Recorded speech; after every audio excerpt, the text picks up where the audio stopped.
سورہ فاتحہ جو ہے انتہائی اہم ترین سورت ہے۔ شاید اللہ تعالیٰ نے اسی لیے اس کو قرآن حکیم کے آغاز میں پہلی سورت بنا دیا ہے۔ حالانکہ پہلی آیات آپ کو بھی پتہ ہے، وہ 30ویں پارے میں سورہ علق کی جو آیات ہیں وہ ہے جس نے اپنی کسی بھی نماز میں سورہ فاتحہ نہیں پڑھی، اس کی نماز نہیں۔ منافق کو سب سے برا اور بدترین قرار دیا، یعنی کافر مشرک سے بھی یہ کمبخت بدترین ہے، کہا یہ جہنم کے سب سے آخری پیندے میں اللہ تعالیٰ اس کو ڈالے۔ تو اس کی کچھ نشانیاں بھی بتلائیں۔ قرآن خود کہتا ہے کہ آدم اور حوا دونوں کو بہکایا، آدم اور حوا دونوں نے پھل کھایا، آدم اور حوا دونوں کو اللہ تعالیٰ اس سے ناراض ہوئے، دونوں کو نیچے اتارا۔ یہ ساری باتیں دونوں ہیں، کہیں یہ نہیں ہے حوا نے پھل کھایا یا آدم نے پھل کھایا، حوا نے آدم کو کہا کھا لو جی کھا لو سرکار، تو ہمارے معروف ہے جی، ہمارے انہوں بڑھیا نے مروایا سن۔ اگر یہ ہمیں نہ کہتی تو شاید ہم جنت میں ہوتا نہیں۔ یہ جھوٹ ہے۔ میں اللہ کے نبی کی طرف سے اعلان کر رہا ہوں، اللہ کے نبی نے کہا اللہ تعالیٰ نے آج کے بعد گھریلو گدوں کا گوشت حرام کر دیا ہے۔ صحابہ کہتے ہیں ہم نے وہ پکی ہوئی ہنڈیاں، چاہے پوری پکی تھی آدھی پکی تھی جتنی تھی، ہم نے وہ پوری کی پوری ہنڈیاں اٹھائی اور کچرے میں جا کے ڈھیر لگا دیا۔ اللہ یہ چاہتے ہیں، یہ ہے اطاعت اور فرما برداری۔ سود کیا ہے؟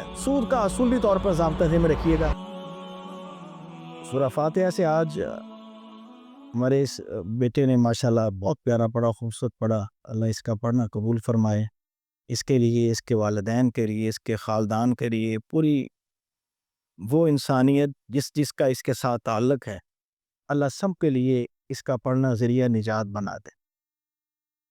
سورہ فاتحہ گو کہ وہ صورت ایسی صورت ہے کہ جس صورت کا آپ کہہ سکتے ہیں کہ متبادل کوئی نہیں، بڑی جامع صورت ہے، بہت سارے اس کے نام ہیں۔ یہ ایک ایسی صورت ہے جو اللہ نے اپنے اور بندے کے درمیان اس کو تقسیم کیا ہوا ہے۔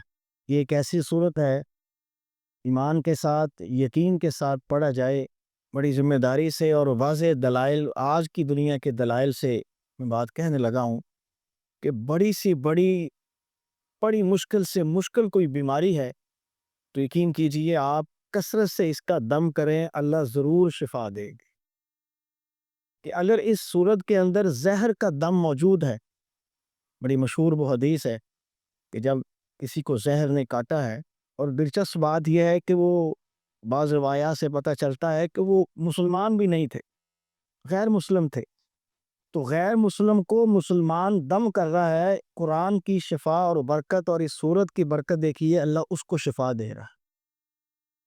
تو سورہ فاتحہ، ہمارے ایک دوست ہیں، انہوں نے ذاتی طور پر اپنے بیٹے پر اس کا تجربہ کیا ہے۔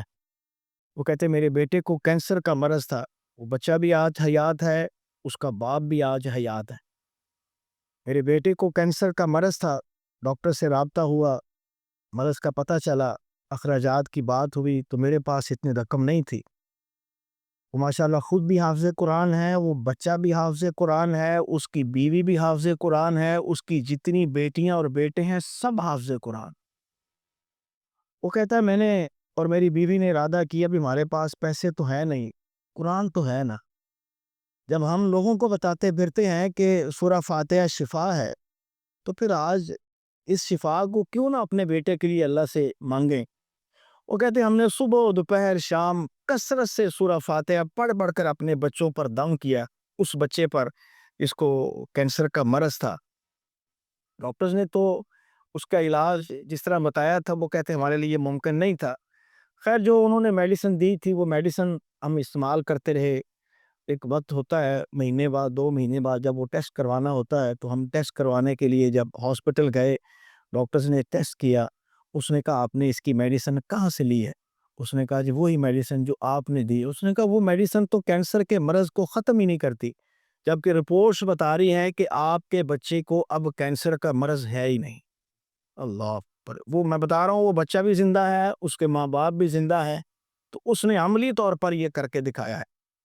اسی طرح سورہ رحمان، میرے خیال لاہور میں کوئی ہاسپٹل ہے، وہاں تو اس کا عملی ثبوت بھی ہو رہا ہے کہ سورہ رحمان کے ساتھ وہ لوگ علاج کر رہے ہیں۔ ہمارے ایک دوست ہے، اس نے ہمیں بتایا بھی، اس نے کہا کہ وہ بیرون ملک کہیں رہتا تھا، اس کو بھی پتہ چلا کہ ایسے علاج کرتے ہیں ڈاکٹرز کا یہاں، اس وارڈ کا جہاں سورت رحمان کے ساتھ علاج کیا جاتا تھا۔ اس نے اس کے ساتھ رابطہ کیا کہ یار مجھے یہ مسئلہ ہے تو مجھے بتاؤ، تو اس نے کہا جی ہاں ہم اس کا علاج کر رہے ہیں، یہ نہیں کہ میڈیسن نہیں دے رہے، میڈیسن دے رہے ہیں، مگر صبح دوپہر شام جو ان کی ٹائمنگ ہے، قاری عبدالباسط کی، ہم اس کو سورہ رحمان کی تلاوت سناتے ہیں، وہ کہتے میں نے بھی اس پر، اس نے یہ ذاتی طور پر پاکستان میں آیا، یہ ڈاکٹر جس کی میں بات کر رہا ہوں، تو اس نے ایک کانفرنس تھی ڈاکٹرز کی، اس کانفرنس میں یہ لوگوں کو بتا رہا ہے، یعنی وہ سینئر ڈاکٹر تھا اور اپنے جونیئرز کو جن کو وہ لیکچر دے رہا تھا ان کو وہ بتا رہا ہے کہ میں نے ایسے ایسے رابطہ کیا، مجھے جو مرض تھا میں نے سورہ رحمان کی کثرت سے تلاوت کی تو میرا مرض وہ دور ہو گیا۔ وہ کہتے میں نے بھی سوچا کہ پتہ نہیں اس کا علاج صرف مسلمانوں کے لیے ہے یا غیر مسلموں کے لیے بھی ہے۔ وہ کہتا پھر میں نے غیر مسلموں پر اس کا علاج کیا، اللہ نے ان کو بھی شفا دی۔ وہ ڈاکٹر کے ساتھ ساتھ وہ سائنسدان بھی تھا۔ وہ کہتا میں نے پھر ایکسپیریمنٹ کیا، ایک کمرے کے اندر میں نے ایک وائرس رکھا اور سیم وہی وائرس میں نے دوسرے کمرے کے اندر بھی رکھا۔ ایک کمرے کے اندر میں نے سورہ رحمان کی تلاوت لگائی، دوسرے کمرے کو میں نے ویسے ہی چھوڑ دیا۔ کچھ خاص ٹائم کے بعد کہتے میں نے جب دونوں کمرے کھولے تو جس کمرے میں سورہ رحمان لگی ہوئی تھی وہاں وہ وائرس ختم ہو چکا تھا۔ یہ وہ سائنسدان، وہ ڈاکٹر، اس نے اپنی آپ بیتی لاہور میں ڈاکٹرز کے کنونشن میں، کانفرنس میں، اس نے یہ بذات خود بتایا۔ اس نے ڈاکٹرز کو مشورہ دیا، اس نے کہا میں آپ کو دوائیاں لکھنے سے منع نہیں کرتا، صرف یہ مشورہ دیتا ہوں آپ لاسٹ پہ صرف یہ ایک جملہ لکھ دیا کریں، اپنی ساری میڈیسن لکھیں، مریض کو بتائیں یہ دوائیاں لیں، مگر ساتھ ان کو یہ بتا دیں کہ آپ سورہ رحمان کی تلاوت صبح دوپہر شام سنا کریں، ممکن ہے اللہ تعالیٰ ان کو شفا دے دے۔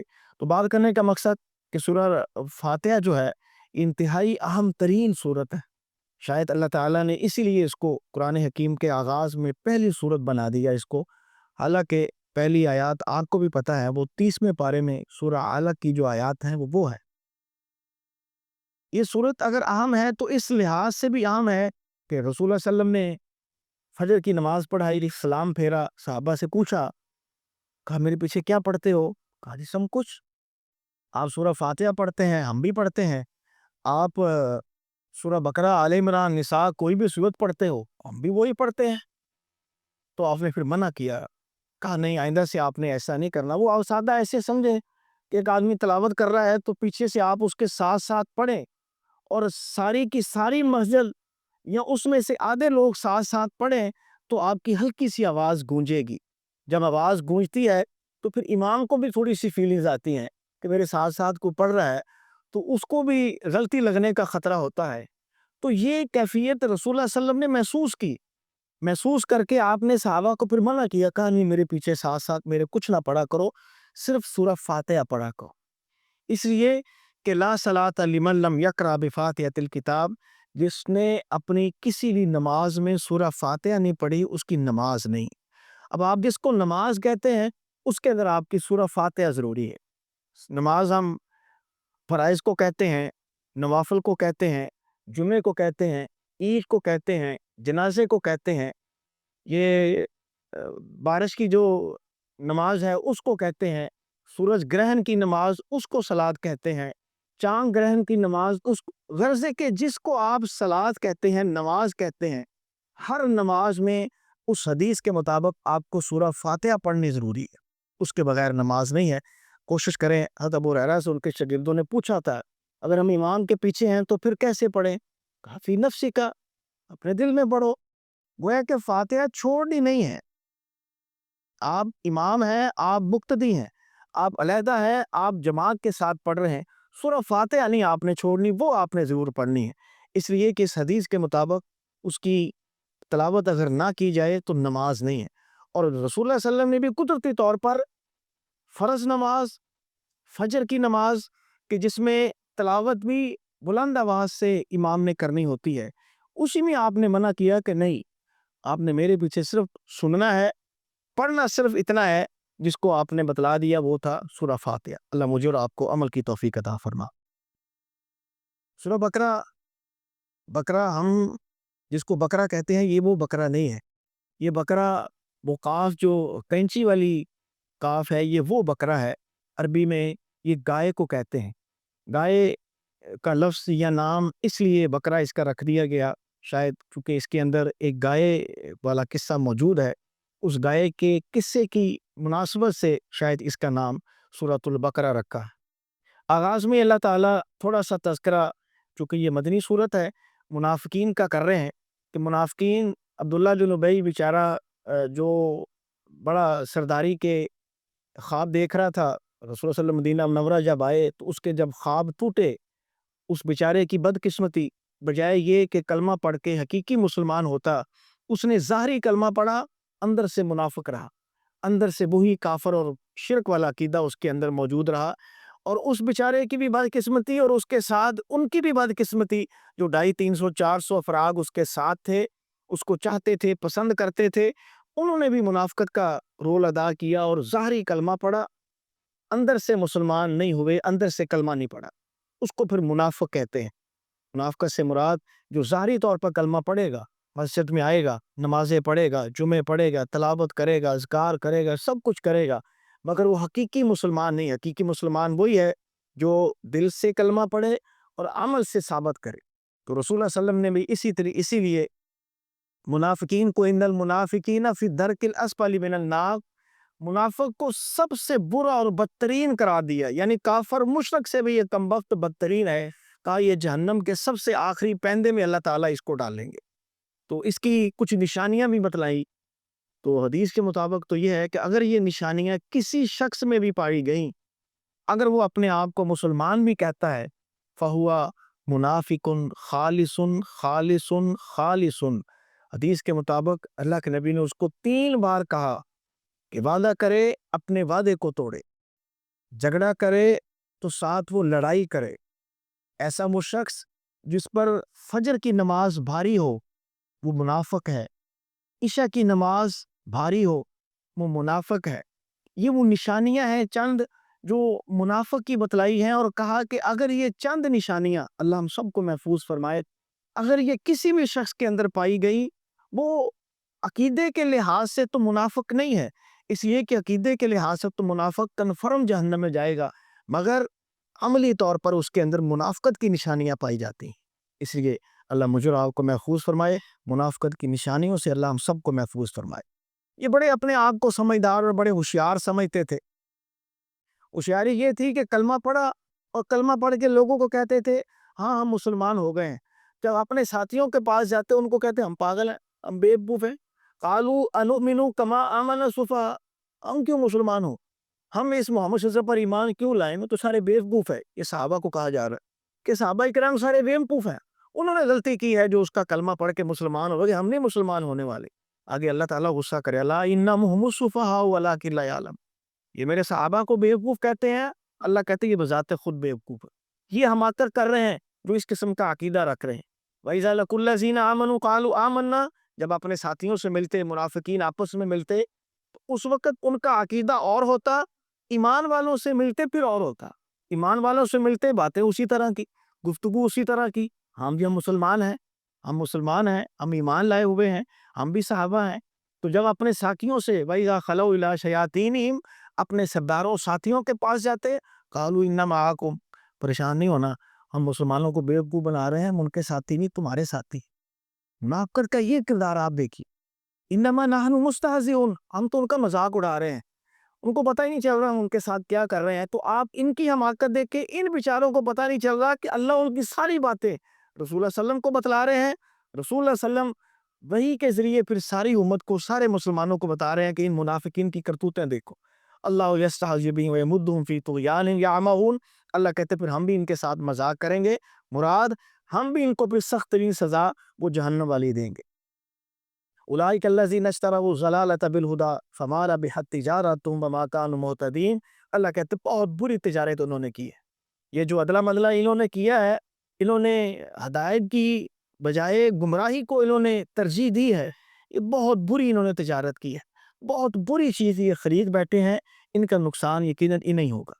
اس کے بعد آپ کو پتہ ہے پھر آدم علیہ السلام کا قصہ آیا، وہ تھوڑا سا مختصر سا اللہ نے یہاں جو بتلایا ہے، فرشتوں کی وہ گفتگو بتلائی، جب ان کو کہا کہ اللہ تعالیٰ ایک انسان بنانے والے ہیں، تو فرشتوں نے اعتراض کیا کہ اللہ تو بنا رہا ہے، تسبیحات کی اگر بات ہے تو ہم دیکھ 24 گھنٹے تیری تسبیحات کر رہے ہیں، کہا نہیں، کچھ ایسے باتیں ہیں جو میں اللہ جانتا ہوں تم نہیں جانتے۔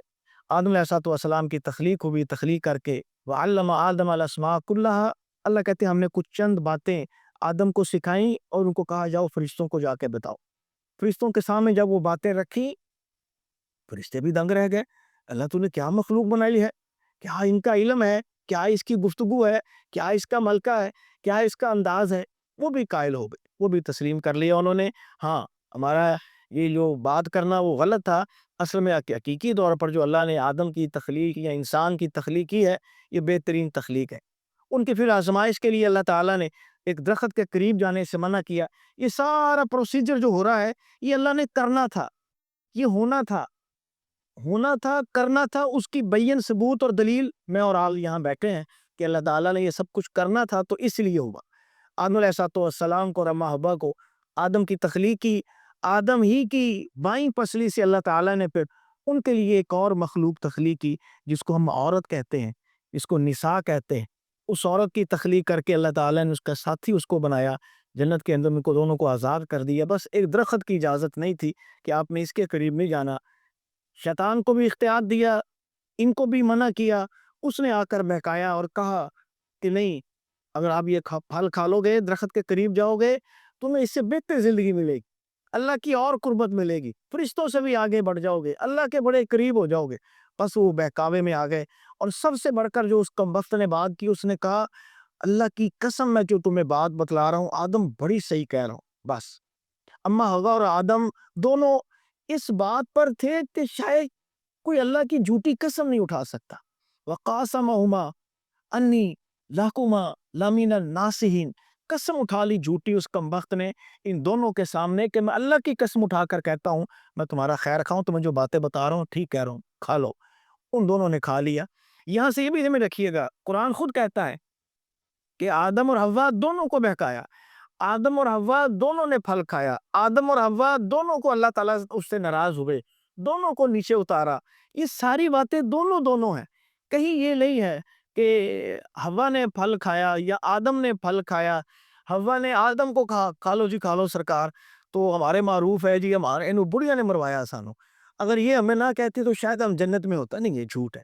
دونوں نے ہی اس ابلیس کی بات مانی، دونوں کو اللہ تعالیٰ بار بار دونوں کی بات، جو تسنیہ کا صیغہ ہوتا ہے وہ دو پر بولا جاتا ہے، تو یہاں بھی کہا وَقَاسَمَهُمَا، میں تم دونوں کو کہہ رہا ہوں اللہ کی قسم، دونوں کی بات آ رہی، لَكُمَا، تم دونوں کے لیے، لَمِنَ النَّاصِحِينَ، میں بڑا نصیحت کرنے والا خیر کا ہوں۔ تو بار بار اللہ تعالیٰ نے ہمیں بتلایا ہے کہ دونوں کا معاملہ ہے، کسی ایک فرد کو مورد الزام ٹھہرانا کہ حوا کا قصور ہے، آدم کا قصور ہے، نہیں۔ اگر آپ غلطی کہیں گے تو دونوں کی ہے، صابن ہوئی، جان بوجھ کے ہوئی، جو بھی ہوا کہ دونوں نے ہے، کسی ایک کا نام نہیں لگانا چاہیے۔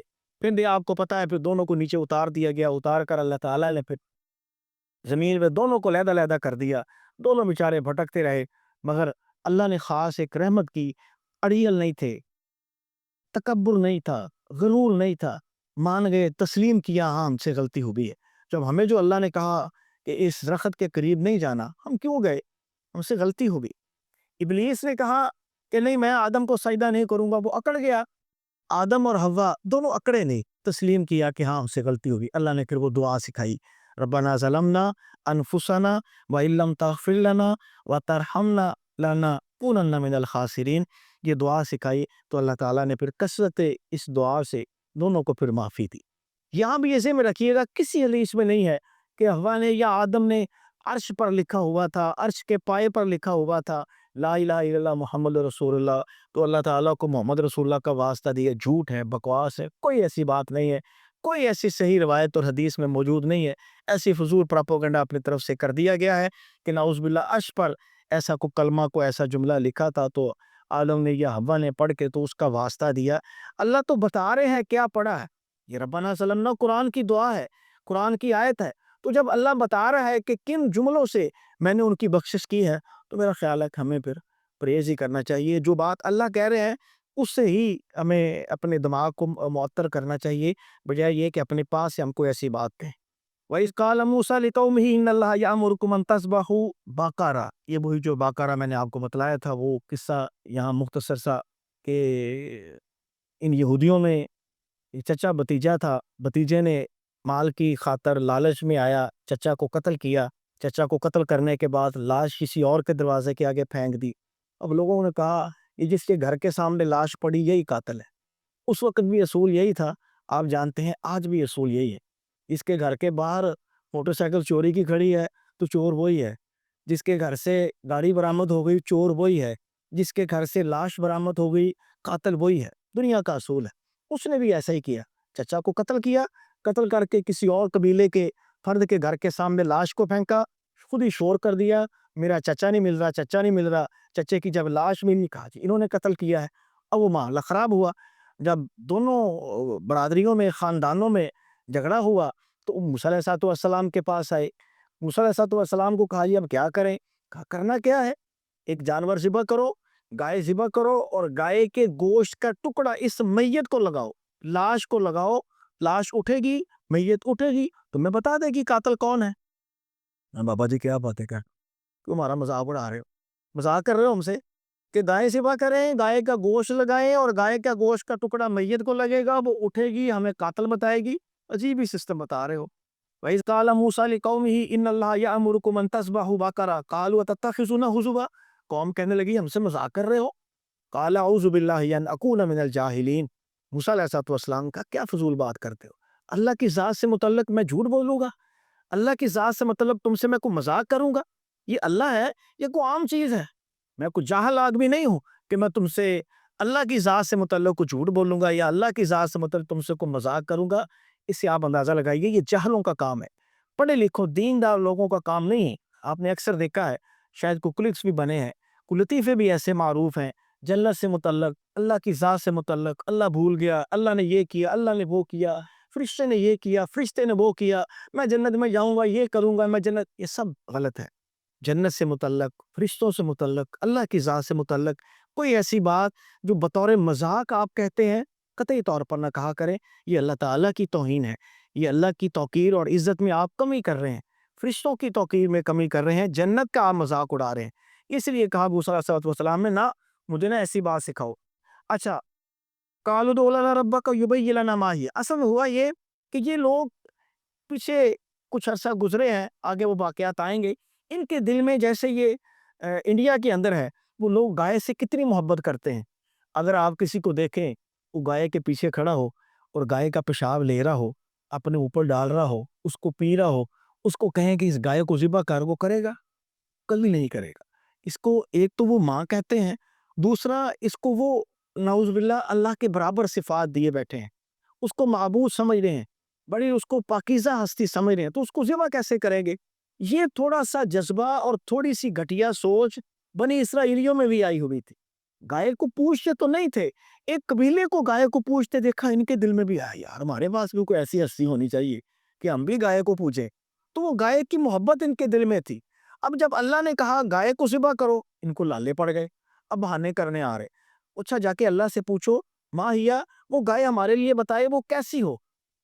قال انه یقول انها بقرۃ لا فارض ولا بکر، اللہ نے پھر مختلف اس کی چیزیں بتلائی، وہ چمکدار رنگ کی ہو، وہ گہرے رنگ کی ہو، وہ چھوٹی سی عمر کی ہو، وہ اس نے کوئی کام نہ کیا ہو، ساری وہی نشانیاں، وہی چیزیں جو ساری کی ساری ان کے دل و دماغ میں، وہی جو گائے جس کی وہ پوجا عبادت کرتے تھے وہی تھی۔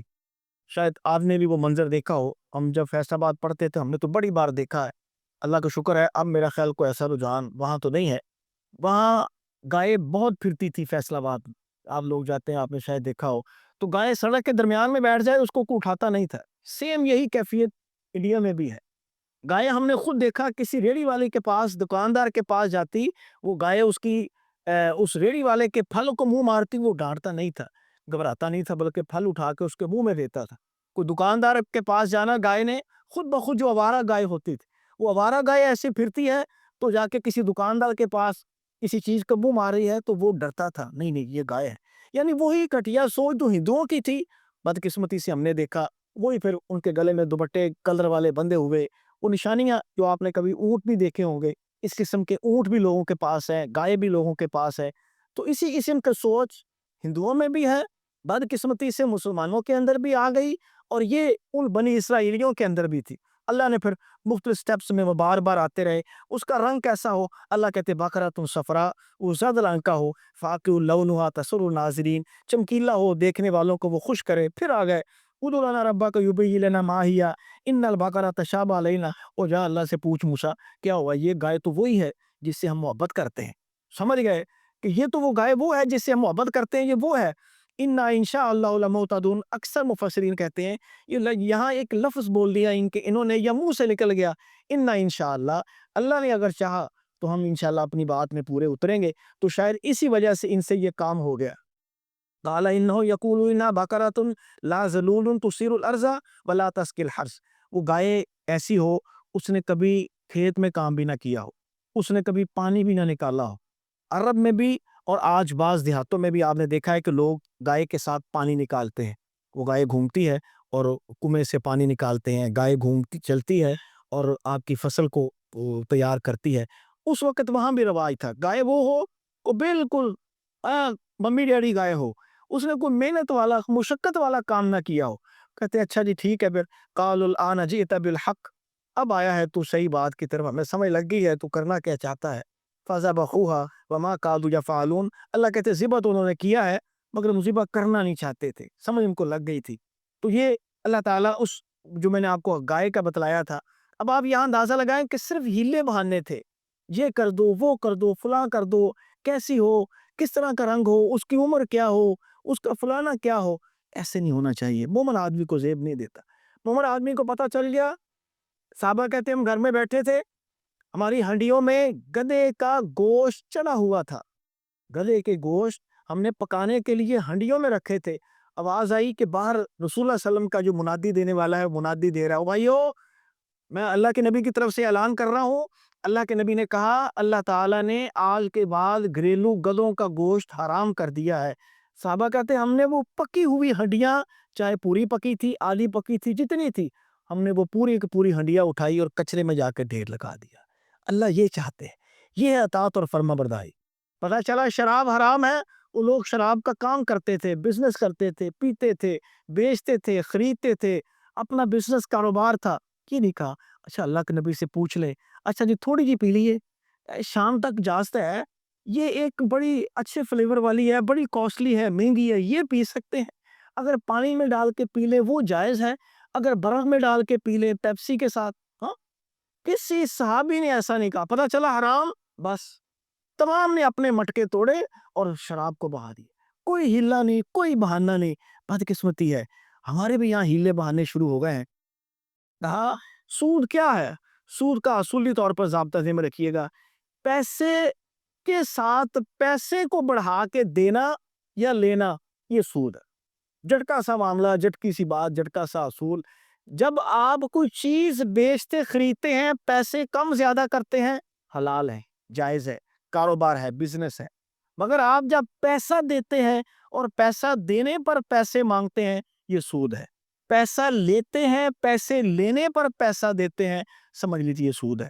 کون سا بینک نہیں کر رہا؟ سارے بینک کر رہے ہیں، اکثریت مسلمان کر رہے ہیں، دھوکہ ہے، شیطان نے ان کو قابو کیا ہوا ہے۔ یہ کچھ ہمارے اسلامی بینک ہیں، وہ بھی اسی قسم کا دھوکہ دے رہے ہیں، لوگوں کو یہ بتا رہے ہیں کہ جی ہم یہ بزنس کر رہے ہیں، ہم وہ کر رہے ہیں، ہم فلاں کر رہے ہیں۔ 99% ہمیں تو نہیں اتنا پتا، بینکر جو ہے وہ خود کہتے ہیں او جی کان ادھروں پھڑ لو ادھروں پھڑ لو، ہے ایک کو جائے گا۔ اب انہوں نے اس کا بہترین حل کیا نکالا ہے، جتنے بینک ہیں سب کو اسلامی قرار دے دیے۔ پتہ آپ کو پاکستان کے وہ جتنے بینک ہیں، یہ 26 کے پتہ نہیں 27 میں انہوں نے سارے بینکوں کو حلال قرار دے دینا، اب تاڑے واسطے سود حلال ہوں۔ اب انہوں نے کہہ دیا ہم حلال مانے، ہم کیسے مان لیں؟ یہ اللہ یہی تو چاہتا ہے کہ جو اللہ نے حرام کر دیا وہ ساری زندگی حرام رہنا ہے، جو اللہ نے حلال کر دیا وہ ساری زندگی حلال ہی رہنا۔ اللہ کہتے سما قسط قلوبکم من بعد ذلک فہی کالحجارہ، ان کے دل انتہائی سخت ہو گئے۔ اتنی نشانیاں نبیوں کی دیکھی، اتنا قربت ان کو نبیوں کی ملی، سب سے زیادہ نبی لاکھ یا کتنی تعداد، سب سے زیادہ نبیوں کی تعداد ان یہودیوں میں آئی، بنی اسرائیلیوں میں آئی۔ اس کے باوجود ان بیچاروں کی بدقسمتی تو انہوں کو ہیلا بہانہ لگا کر یہ رسول اللہ صلی اللہ علیہ وسلم کے دور میں بھی اس قسم کی باتیں کرتے تھے، اپنے نبیوں کے بھی دور میں بھی۔ اب بدقسمتی یہ ہے کہ وہی ہمارے پاس آتے پہنچ رہی ہیں، اور آگے سے کہتے کیا تھے، وَقَالُوا لَن تَمَسَّنَا النَّارُ إِلَّا أَيَّامًا مَعْدُودَةً، ہمیں تو آگ نے چھونا ہی نہیں ہے، ہم یہودی تھوڑی جہنم میں جائیں گے، اول تو ہم نے جانا ہی نہیں، اگر گئے ایام معدودہ چند گنتی کے دن، 2 4 6 یا بڑے دن گئے، 1 ہفتے کے لیے جائیں گے، اس سے زیادہ ہم نہیں جا سکتے۔ ویسے بھی ان کی سوچ یہ تھی کہ یہ دنیا 7000 سال کی یہ دنیا ہے، تو ہم نے چونکہ کچھ غلطیاں کی ہیں، اس غلطیوں کی سزا ہمیں یہ ملے گی کہ 7 کے دن اللہ ہمیں جہنم میں بھیجے گا، اس کے بعد نکال لے. اول تو ہمیں جانا ہی نہیں, اگر گئے 1 ہفتے کے لیے جائیں. اللہ کہتے کہ تمہاری سوچ ہے. قُلْ اتَّخَذْتُمْ عِندَ اللَّهِ عَهْدًا, تو تم سے اللہ نے کوئی وعدہ کیا ہے, دکھاؤ کسی کتاب میں تم سے اللہ نے وعدہ کیا ہو کہ تم جہنم میں جاؤ گے نہیں, یا تمہاری کرتوتیں جہنم والی ہوں گی تو میں اللہ تمہیں کیوں نہیں بھیجوں گا. وہ اللہ کہتا میں بھیجوں گا. بدقسمتی ہے یہی سوچ ہماری بھی بن گئی ہے, ہم بھی یہی سمجھتے ہیں اسی پکے جنتی, ہمیں کوئی روک سکتا نہیں. ہمیں روکنے والی ایک چیز ہے, وہ عقیدہ شرک ہے, کہ مسلمان ہونے کے باوجود اگر ہمارے پاس عقیدہ شرک ہے تو یقین کیجیے ہماری بخشت نہیں ہے. فَاتَّبَعُوا مَا تَتْلُو الشَّيَاطِينُ عَلَىٰ مُلْكِ سلیمان, یا اللہ تعالیٰ سلیمان علیہ السلام کا وہ قصہ شروع کر رہے ہیں. ان کو اللہ تعالیٰ نے بڑی قوت طاقت سے نوازا تھا. یہ جنوں پر ان کو بڑا اختیار تھا, ہوا پر اللہ نے ان کو اختیار دیا تھا, بادشاہت بھی ان کو دی ہوئی تھی, اور اسی طرح پرندوں پر ان کو اختیار تھا, پرندوں کی بولیاں سمجھتے تھے, پرندوں پر فل اختیار تھا, جس مرضی پرندے سے, وہ جو حدود کا قصہ بھی آگے آئے گا. تو سلیمان علیہ السلام کے خلاف ان کمبخت یہودیوں نے مشہور یہ کر دیا, اور یہ اللہ کے نبی کوئی نہیں تھے, ان کے پاس تو جادو کی کتابیں تھی, یہ جادوگر تھے, جادو سیکھتے تھے, جادو سکھاتے تھے, جادو کے مطابق یہ سارا کچھ قابو کرتے تھے. حقیقت ایسا نہیں ہے. اللہ نے پھر اس کی وضاحت کی, نہیں یہ جھوٹ بول رہے ہیں. وما کفر سلیمان, سلیمان علیہ السلام نے کوئی کفر نہیں کیا. اب اللہ نے یہاں سلیمان علیہ السلام کے ساتھ یہ لفظ لگا کر وضاحت بھی کر دی, ساتھ بتلا دیا جادو کفر ہے. یہ واضح میں رکھیے گا. بعض ہمارے بھائی کسی شخص کے پاس جاتے ہیں, وہ کہتا ہے کہ جی آپ نے جادو کا توڑ کرنا ہے نا, یہ جائز ہے. وہ بھائی جادو ہی ہے, آپ کے اوپر کوئی کروائے, آپ کسی کے اوپر کروائیں, کسی نے آپ کے اوپر کروایا, آپ اس کا توڑ کروا رہے ہو, یہ جادو ہے. آپ کسی بھائی کے پاس, کسی پیر صاحب فقیر صاحب کے پاس جائیں, وہ اگر آپ سے یہ پوچھے آپ کی والدہ کا نام کیا ہے, سمجھ لیجئے یہ جادوگر ہے. یہ آپ سے جادو سے متعلق پوچھ رہا ہے کہ آپ کیا جادو کر کے شیاطین کے ساتھ رابطہ کر کے آپ کا مسئلہ مسائل یہ حل کرے گا, یا آپ کو بتلائے گا. یہ حقیقی کوئی صالح اور نیک آدمی نہیں ہے جو آپ سے آپ کی والدہ کا نام پوچھ رہا ہے. تو اس لیے ایسے لوگوں سے محفوظ رکھے اللہ تعالیٰ ہم سب کو. وَقَالُوا لَن يَدْخُلَ الْجَنَّةَ إِلَّا مَنْ كَانَ هُودًا أَوْ نَصَارَىٰ, یہ یہودیوں اور عیسائیوں کا عقیدہ یہاں اللہ بیان کر رہے ہیں. ان کا موقف یہ تھا کہ جنت میں صرف یہودی کہتے یہودی جائیں گے, عیسائی کہتے عیسائی جائیں گے. اللہ کہتے ایسا کوئی نہیں ہے. قُلْ هَاتُوا بُرْهَانَكُمْ إِن كُنتُمْ صَادِقِينَ, تمہارے پاس کوئی دلیل ہے تو لاؤ, یہ تمہارے منہوں کی باتیں ہیں, حقیقت کوئی نہیں ہے. حقیقت یہ ہے, اللہ نے میرے فرمایا کہ میری نبوت کے اعلان کے بعد, یعنی آج کی بات, رسول اللہ صلی اللہ علیہ وسلم کی نبوت کے بعد اگر کسی شخص کو خبر ہوئی کہ محمد صلی اللہ علیہ وسلم کا ظہور ہو چکا ہے, میرا اس نے کلمہ پڑھ لیا, وہ ضرور جنت میں جائے گا. اگر عقیدہ توحید پر اس کی موت ہوئی اور اس نے پتہ چلنے کے باوجود میرا کلمہ نہ پڑھا, وہ جنت میں نہیں جائے گا. وہ جتنا مرضی نیک صالح ہو, جتنا مرضی وہ لوگوں میں صدقہ خیرات کرتا ہو, وہ مال بانٹتا ہو, مال تقسیم کرتا ہو, جو مرضی کرتا ہو, وہ جنت میں نہیں جائے گا اگر اس کو رسول اللہ صلی اللہ علیہ وسلم کے بارے میں خبر ہو گئی کہ آپ دنیا میں آ گئے. وَإِذِ ابْتَلَىٰ إِبْرَاهِيمَ رَبُّهُ بِكَلِمَاتٍ فَأَتَمَّهُنَّ قَالَ إِنِّي جَاعِلُكَ لِلنَّاسِ إِمَامًا. ابراہیم علیہ السلام سے متعلق اللہ تعالیٰ کہہ رہے ہیں, ہم نے ان کو پوری امت کا امام بنا دیا. بڑی آزمائشیں ہوئی ابراہیم علیہ السلام کی, بچپن سے ہی کی آزمائشیں, جہاں جہاں اللہ نے آزمائش کی, الحمدللہ اللہ کی توفیق اور اس کی مدد سے ابراہیم علیہ السلام, اللہ خود کہتے ہیں وہ ہر آزمائش میں کامیاب رہے. باپ بت بناتا ہے, بت تقسیم کرتا ہے, بت بیچتا ہے, اس کے خلاف کھڑے ہو کر اپنے باپ کے سامنے استقامت دکھائی. گاؤں والوں کے سامنے بتوں کو توڑ کر جب گاؤں والے میلے پر گئے وہاں استقامت دکھائی. واپس آ کر انہوں نے آگ میں پھینکا, وہاں اللہ نے ان کو استقامت دکھائی. نمرود کے سامنے گئے, استقامت دکھائی. فرعون غرضے کے جگہ جگہ اللہ تعالیٰ نے ان کی استقامت کی باتیں کر کے بتلایا کہ ہم نے اس لیے ان کو امام بنایا. آگے جو اصل بات یہاں اللہ نے کی, قَالَ إِنِّي جَاعِلُكَ لِلنَّاسِ إِمَامًا قَالَ وَمِن ذُرِّيَّتِي, اللہ نے کہا ابراہیم ہم نے تمہیں پوری دنیا کا, پوری انسانیت کا امام بنا دیا. رسول اللہ صلی اللہ علیہ وسلم بھی کہا کرتے تھے کہ میں اپنے باپ ابراہیم علیہ السلام کی دعا کا نتیجہ ہوں. رسول اللہ صلی اللہ علیہ وسلم اس لیے ابراہیم علیہ السلام کو بھائی نہیں کہا کرتے تھے, باپ کہا کرتے تھے. جب آپ آسمانوں پر گئے ہیں تو تمام نبیوں سے ملے ہیں, آپ نے تمام نبیوں کو بھائی کہا ہے. ابراہیم علیہ السلام سے جب ملاقات ہوئی ہے تو واپس آ کر بتایا کہ میرے باپ ابراہیم سے میری ملاقات ہوئی. تو رسول اللہ صلی اللہ علیہ وسلم ان کو اپنے باپ کا درجہ دیتے ہیں, تو گویا وہ ہمارے لیے بھی یہی درجہ ہے. اصل اس میں جو بات اللہ یہاں بتلانا چاہتے ہیں, ابراہیم علیہ السلام کو اللہ نے کہا کہ آپ امام, آپ جنتی, آپ کیے، آپ وہ سارا کچھ کرنے کے بعد ابراہیم نے پوچھا قال ومن ذریتی، اے اللہ میری اولاد سے متعلق تیرا کیا اعلان ہے، ان کے متعلق تیرا کیا فیصلہ ہے؟ قال لا ینال عہد الظالمین، اگر تیری اولاد ظالم نکلی، مشرک نکلی، کافر نکلی، بد عمل نکلی، تو یاد رکھ وہ سیدھے جہنم میں جائیں گے۔ یہ نہیں ہے کہ سید خاندان کا کوئی فرد جرم کرے تو اس کی معافی ہے، وہ سیدھا جنت میں جائے گا، نہیں، اللہ نے واضح کر دیا ابراہیم علیہ السلام کو کہہ کر، کہا لا ینال عہد الظالمین، یاد رکھنا ابراہیم، یہ وعدہ ہمیں جو تیرے ساتھ کر رہے ہیں، باعمل لوگوں کے ساتھ کر رہے ہیں، تیرے خاندان کے ساتھ تعلق ہو، تیرے خاندان کا دعویٰ کرے اور کرے وہ مشرکوں والے کام، کرے وہ کافروں والے کام، کرے وہ ہماری مخالفت والے کام، اس کے ساتھ ہمارا کوئی وعدہ نہیں ہے، اس کے ساتھ کوئی جنت کی ہم عہد نہیں کر رہے۔ وعدہ عہد صرف اس کے ساتھ ہے جو تیرے اور میرے بھیجے ہوئے اسی دین اور اسی نسبت کے ساتھ جڑا رہے، چلتا رہے، اسی پر اس کا خاتمہ ہو، اس کے ساتھ ہمارا جنت کا وعدہ ہے، دوسروں کے ساتھ نہیں۔ اللہ مجھے اور آپ کو عمل کی توفیق عطا فرمائے۔ معاف کریے گا، یہ روزانہ ہی اب اسی طرح سپیڈی ہوگا، پورا پارا ہے، آدھ گھنٹہ قریباً ہمارے پاس ٹائم ہوا کرے گا، تو اس کو اگر ہم پورے پارے کو ٹچ کریں گے تو ممکن نہیں ہے، تھوڑا سا سپیڈ تیز کر کے کوشش کریں گے کہ چلیں پارے کے کم از کم جتنے زیادہ سے زیادہ کو مسائل ہیں، کو باتیں ہیں، وہ ہم بات کر سکیں، آپ کو سنا سکیں، تاکہ آدھے گھنٹے کے اندر جتنا کہ اللہ تعالیٰ ہمیں علم دے دے، اللہ تعالیٰ ہمیں اس پر عمل کی توفیق عطا فرمائے، اللہ ہمارا آنا قبول فرمائے، رمضان کی جو قیمتی راتیں ہیں اللہ ہمیں اس کا حق ادا کرنے کی توفیق عطا فرمائے، کثرت سے دعائیں، اذکار، تسبیحات اور تلاوت اللہ ہمیں کرنے کی توفیق عطا فرمائے۔ رمضان کی یہ خاص عبادات ہیں، نوافل، قرآن کی تلاوت اور صدقہ، یہ تین سمجھ لیجئے بنیادی عبادات ہیں، کثرت سے اللہ سے جتنی دعا کر سکتے ہیں کریں، جتنی تسبیحات اور استغفار کر سکتے ہیں وہ کریں، جتنا قرآن پڑھ سکتے ہیں پڑھیں، جتنے نوافل پڑھ سکتے ہیں پڑھیں، بڑا قیمتی مہینہ ہے، دائیں بائیں نظریں دوڑائیں، بہت سارے لوگ پچھلے رمضان میں آپ کے ساتھ تھے، آج وہ اپنے انجام کو پہنچ چکے ہیں۔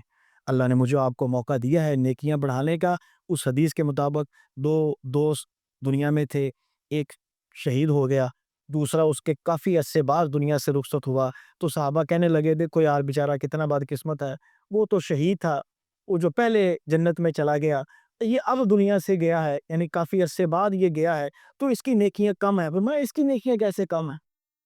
اتنے سال بعد یہ دنیا سے گیا ہے، اس نے نمازیں نہیں پڑھی، تلاوت نہیں کیے، روزے نہیں رکھے، نمازیں نہیں پڑھی، اتنا کام کیا ہے، تو اللہ نے اس کی نیکیاں نہیں بڑھائی، اس کی نیکیاں جو پہلے چلا گیا ہے اس سے بھی کئی گنا زیادہ۔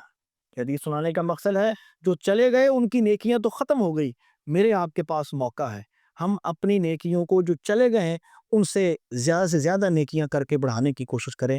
اللہ مجھے اور آپ کو عمل کی توفیق عطا فرمائے۔ وما علینا الا البلاغ المبین۔ سبحان ربک رب العزۃ عما یصفون وسلام علی المرسلین والحمد للہ رب العالمین۔